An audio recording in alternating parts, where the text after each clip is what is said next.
ఎంఎస్టీవీకి స్వాగతం. రెండు తెలుగు రాష్ట్రాల ప్రజలకు నమస్కారాలు.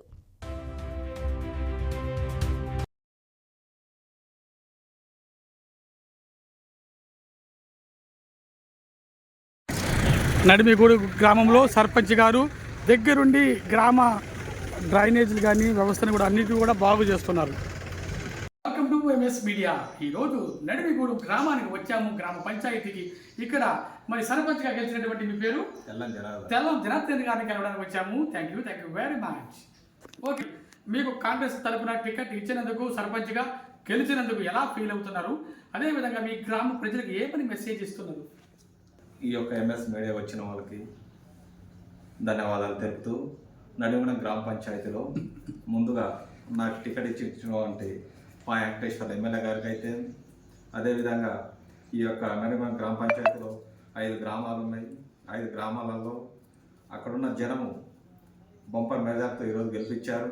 ఈ గెలిపించి కుర్చీలు కూర్చోవటమే కాదు కనుక నేను ఈ 5 సంవత్సరాలలో ఈ యొక్క నడిమిగూడెం గ్రామ పంచాయతీ చుట్టూ ఉన్న గ్రామాలలో తీర్చిదిద్ది సత్యశ్యామలం చేస్తానని మనం ఇస్తున్నాను.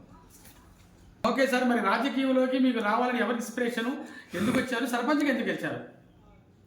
నేను 2014 నుండి వైఎస్ఆర్సీపీ కాంగ్రెస్ పార్టీ చిన్న కార్యకర్తను. నేను అప్పుడు వెంకటేశ్వర గారు ఎమ్మెల్యే గారు ఉన్నారు. ఆయన అడుగుజాడలతోటి నేను నడిచేటోని. అదేవిధంగా ఎమ్మెల్యే గారిని చూసి నేను కూడా చిన్న ఒక పదవ లాంటిది, అంటే ఒక సర్పంచ్, ఒక ఎంపీటీసీ చేసి గ్రామాలని తీర్చిదిద్దామన్న ఆలోచనతో నేను రాజకీయాలకు వచ్చా. అదేవిధంగా ఆళ్లపల్లి మండలంలో నడిమిగూడెం గ్రామ పంచాయతీ చాలా మారుమూలమైన గ్రామ పంచాయతీ. మొత్తం ఇక్కడ ఏజెన్సీ ట్రైబ్స్ ఉన్నాము.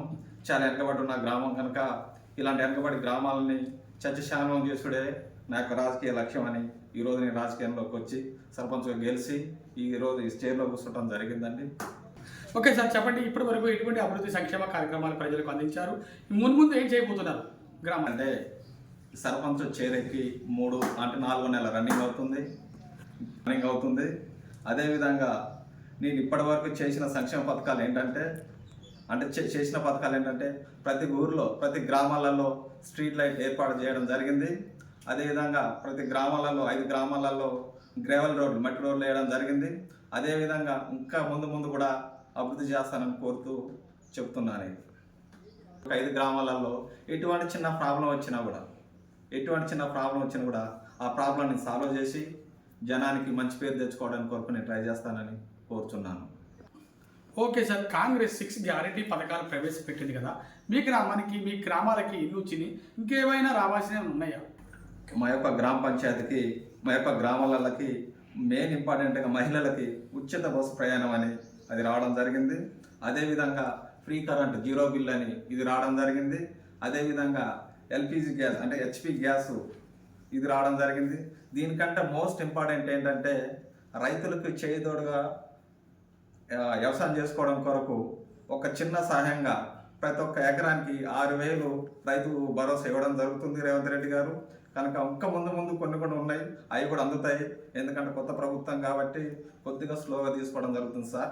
సన్నబియ్యం అదేవిధంగా రేషన్ షాపులలో ఇప్పుడు చూద్దాం, ఒక కేజీ కొనాలంటే మేజర్ 75-80 రూపాయలు ఉన్నది. అలాంటిది కాకుండా ఇప్పుడు రేషన్ షాపులో కూడా సన్న బియ్యం ఫ్రీగా ఇస్తున్నారు రేవంత్ రెడ్డి గారు, ముఖ్యమంత్రి గారు. మరి తిరిగి 2029లో మళ్ళీ మీ కాంగ్రెస్ ప్రభుత్వమే అధికారంలోకి వస్తుందని అనుకుంటున్నారు? 2029 కూడా మళ్ళీ మా కాంగ్రెస్ ప్రభుత్వం అధికారంలోకి వస్తుంది. పెడుతున్నారు, చిల్లర పార్టీలు పెడుతున్నారు. అవి వాళ్ళు ఉంటాయి, రేపు పోతాయి. అవి అంతా ఏమంటారు, అవి చిన్న ఒడిసిరులు లాంటివి పార్టీలు. కాంగ్రెస్ పార్టీ అనేది ఒక సముద్రం లాంటిది. ఇలాంటి సముద్రం పార్టీలు ఈదాలంటే మాషా కాదు ఇది. కనుక ఈ కాంగ్రెస్ పార్టీని ఢీకొనే పార్టీలు ఇంతవరకు లేవని కోరుతూ చెప్తున్నా సార్ నేను. ఓకే సార్, మరి బీఆర్ఎస్ మరి 10 సంవత్సరాల పరిపాలన చూశారు, మరి ఇప్పుడు కాంగ్రెస్ 2-3 సంవత్సరాల పరిపాలన చూస్తున్నారు.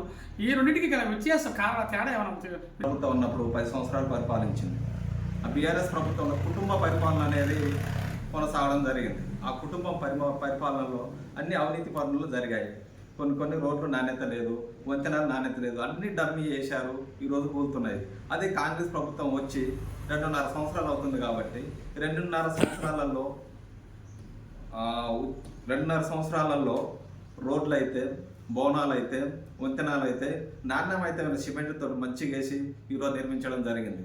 కనుక నెక్స్ట్ టైం కూడా మళ్ళీ కాంగ్రెస్ ప్రభుత్వం 100% మళ్ళీ వస్తుంది 2029 మళ్ళీ ఇంకా బంపర్ మెజారిటీతో మళ్ళీ గెలిచి ఇంకా అభివృద్ధి అనేది రాష్ట్రంలో తీర్చిదిద్దే బాధ్యత ఈ కాంగ్రెస్ ప్రభుత్వానికి ఉన్నదని చెప్తూ కోరుచున్నాను. ఇప్పటి వరకు ఒక మంచి యువకుడు లీడర్ని మనం చూస్తున్నామండి. ఈ మారుమూల ప్రాంతంలో ఇతని మీ పేరు తెల్లం జనార్దన్ సార్. జనార్దన్ రావు గారు, థ్యాంక్ యూ. ఎందుకంటే ఇటువంటి యువకులు సర్పంచులే ఇక ఈ యొక్క అధికార పార్టీకి మరి వెన్నుముకలా ఉన్నారని మాకు అనిపిస్తూ ఉంది. ఆయన మంచి ఇప్పటి వరకు రాజకీయ పరంగా గాను గ్రామానికి ఎన్నో మేలు చేస్తున్నాను, ఉద్యమం చేయడమే, సేవ చేయడమే నా ధ్యేయం అంటున్నారు. దీని ఆదర్శ గ్రామంగా మారుస్తారని కోరుకుంటున్నాం. Congratulations, heartly welcome. Thank you. MS media, ప్రతి చోట ప్రజల మాట.